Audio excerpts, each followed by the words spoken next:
Hello, hello! Good afternoon!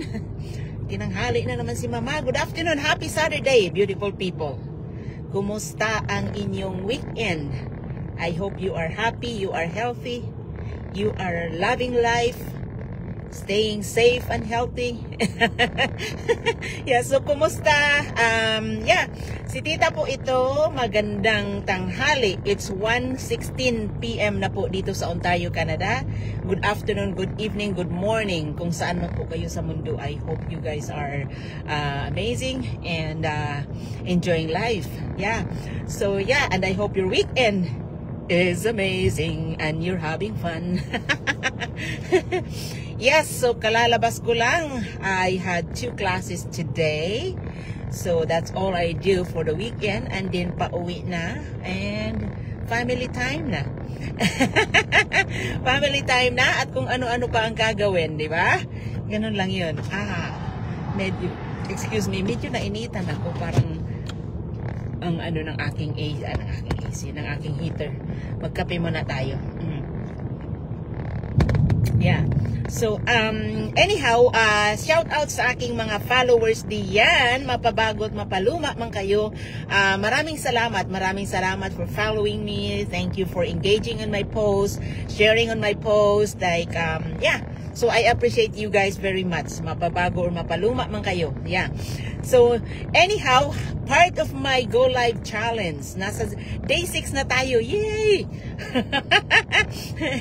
One more day, but I'm still like, I'm pretty consistent in doing my Go Live because it helps me. Builds up my confidence, and of course, talagang nakakatulong sa akin. So I wanted to do it like, consistently, and yeah, so this one is just a part of my 7 days Go Live. 6 days na tayo. Yay!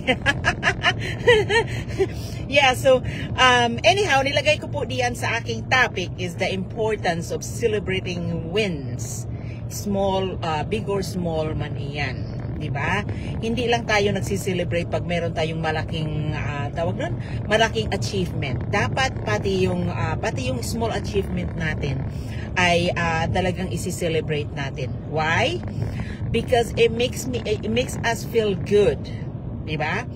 Parang yun bang for me, okay, this is how I feel.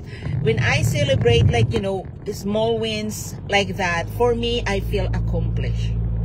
Diba? Katulad ng kanina, pagkagising ko pa lang, or I was on the way driving to teach my class, and I had a lead. So that's like, that's a win, right? That's a win. That's a way for me to like, like someone reach out that are interested to check into my online business. For those of you guys who are following me, you know that I have an online business, of course, that I grow in social media platforms, and Facebook is my biggest platform. And although I post in some social media platforms too. So, yan yung ko. So, I am grateful for that because, of course, my back office helped me. And hindi lang ganun kasi tawag nun, easy na lang kasi pagka once na set up mo na ang mga back office mo, ang business mo. So talagang hindi na yung katulad na yung traditional business na talagang naandyan katututukan mo, no. Yeah, because our business runs in automation. Most of it ay gawa na. We have the system that we are using for 9 years, and it's proven effective and really, like, it's working. So which is amazing. It's good for us, right? So yeah, so katulad niyan. Okay, so I had a lead na nag-reach out sa akin while I was driving to teach my class. So see, win na yan, di ba? Win na yan. It's my opportunity to help her know the business better, and it's my opportunity to help her kung if this business will be good for her or not. That is our goal here. We keep sharing the business, kaya nandito kami sa social media platform because we are proud of our business. Okay, we know that we are using a proven system that works, produces millionaires, tons of millionaires, thousands of people who have retired early, di ba? So I'm very proud to share about it because there are lots of people talaga na hindi pa rin alam. Although a lot of people as well, because as I have mentioned earlier, we have been using this business for this system for 9 years. So a lot of people knows it already, and of course, not everyone are courageous enough to change their life. I would say that because kahit na yung iba na they know that the business works, they know they saw the potential of the business, but they are like there are lots of us that our biggest enemy is ourselves, diba? Even na nakita na kung ano yung potential ng business to your life, pero pinapadaig pa rin yung takot, di ba? There are lots of people that just like, it's very easy for them to hand the key to fear. Okay, let me drive you instead of them driving themselves, di ba? Jolito, thank you for watching. Yeah, so that's another topic, of course, but so it's very, very important talaga for me to celebrate wins kahit na maliit lang yan, because that for me is an accomplishment. That for me is worth celebrating. Hindi lang yung magsi-celebrate ka when you have a payday, hindi lang yung magsi-celebrate ka when you have a milestone, because every single thing, every small thing counts, right? Ang success natin ay hindi yan build into a big result right away. So it's a product, it's a byproduct of what we're doing every single day, and in a consistent basis na talagang ginagawa natin. It doesn't matter kung ano man talaga yung kung gaano pa tayo ka-busy. If we have discipline to do things that we are we set for ourselves, kaya natin gawin yan. Kaya natin gawin. Right? The only one that will block you from achieving your goals is you. Walang ibang tao. Thank you sa aking 1 million viewers, Diane Ray. Thank you for watching. Nobody else can stop you. Nobody else can block you to achieve your goals but yourself. Because super sa aking mga conversation, talagang a lot of people are talagang gustong-gusto yung business, they saw the potential, yet they are allowing their fear, their skepticism to stop them. So paano tayo mag-move forward niyan? See? So in that case, so ikaw mismo ang nag-block sa progress mo, di ba? Because nobody, we always say that we already have the system that is set up for you. We have the mentorship, which is amazing, because how can you where can you find a business na talagang i-guide kayo up to the time na talagang kaya nyo na mag-isa? Dito lang yan. Kaya maraming tao, minsan yung ibang tao umaalis dito sa system namin, pero bumabalik, because you know why? Nobody has the best system out there for online businesses than our system. Yan. I'm proud to say that. Because I have seen a lot of people na umalis at saka bumalik. Right? Because our business is lifetime yan. Pwede kaming magpahinga if we want to, and we can come back anytime. So saan ka makakakuha ng ganun? Saan ka makakita ng ganyang klaseng negosyo? But anyhow, circle back doon sa aking topic. Kasi talagang minsan talagang ako. John, thank you for watching. So anyhow, it's very important.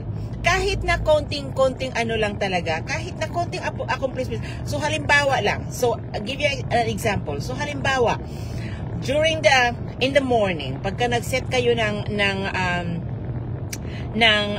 schedule nyo sa sarili nyo kung anong gagawin nyo for that day. So halimbawa, ang sinet nyo na schedule nyo is I'm going to read 5 pages in my book today or 8 pages for my book.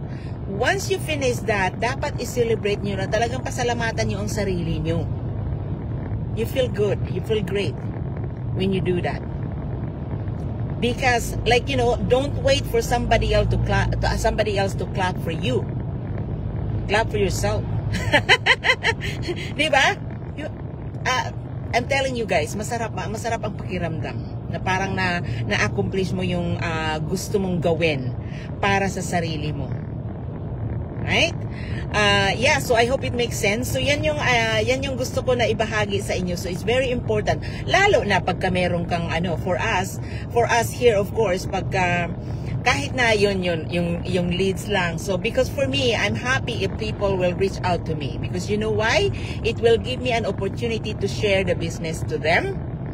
It will give me an opportunity to work with them. It will give me an opportunity to help them understand how this business will help them and their family. Ba? So it's a big opportunity for me. It's a big win for me.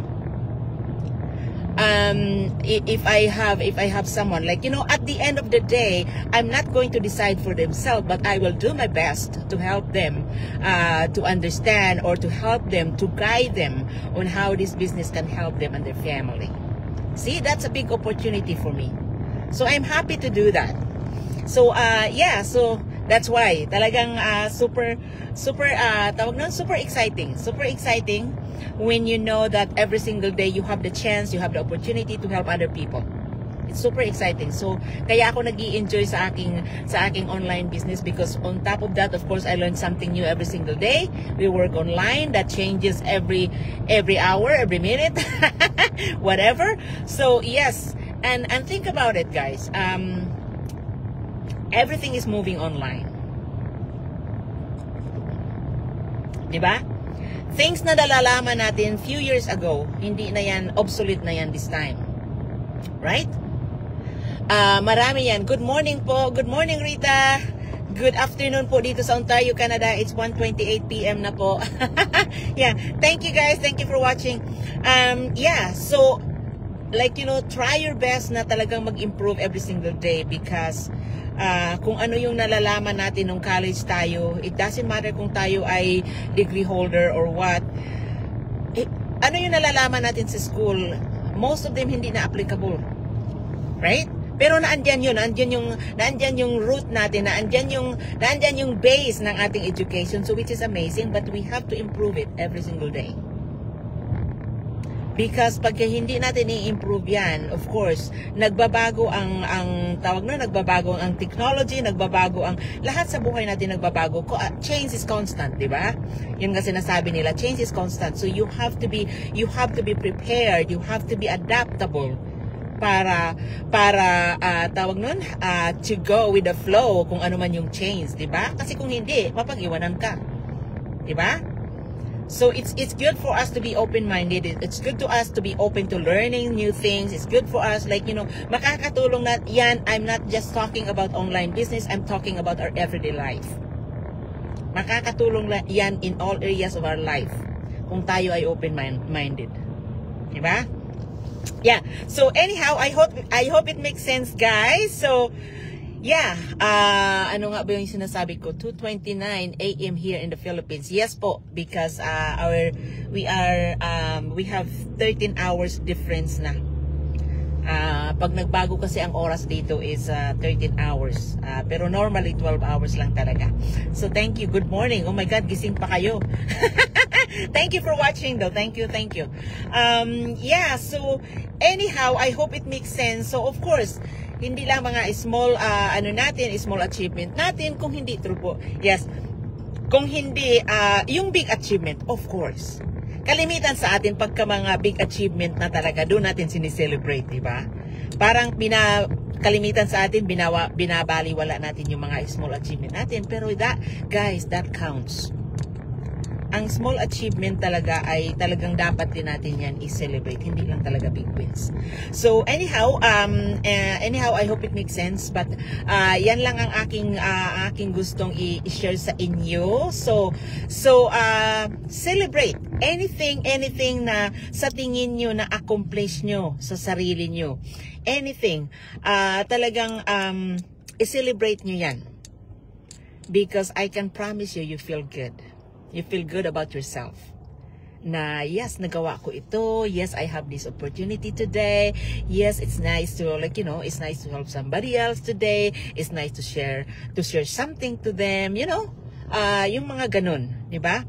So yeah, so anyhow, I hope it makes sense. And if you guys are interested to know more about the business that I'm growing here on social media platforms, na andyan po sa aking business page ang aking website. So all you have to do, sign up with your name and email address, and then ang aming back office na po ang magpapadala ng information sa inyo.